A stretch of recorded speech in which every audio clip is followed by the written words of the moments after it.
I have a new hobby. I am collecting stories that I can actually prove are told among the Russian people. They make them up themselves, they tell them between themselves, reveals they got a great sense of humor, and they've also got a little cynical attitude about things in their country. The story was an American and a Russian arguing about their two countries, and the American said, look, in my country, I can walk into the Oval Office, I can pound the president's desk and say, Mr. President, I don't like the way you're running our country.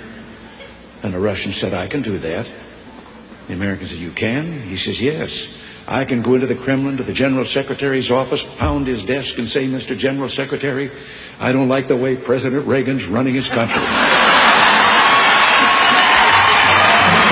I didn't tell this one to Gorbachev.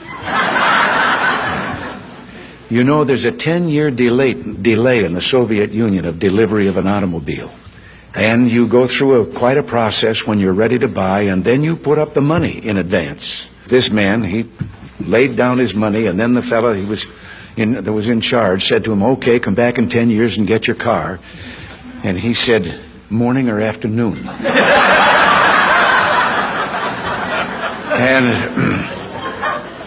And the fellow behind the counter said, well, 10 years from now, what difference does it make? And he said, well, the plumber's coming in the morning. Less than one family out of 7 in the Soviet Union owns an automobile. Most of the automobiles are driven by the bureaucrats. So an order went out one day to the police that anyone caught speeding, anyone, no matter who, gets a ticket.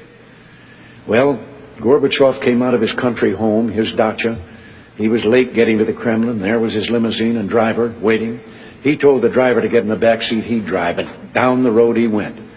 They passed 2 motorcycle cops. One took out after him. And pretty soon he's back with his buddy. And his buddy says, well, did you give him a ticket? And he said, no.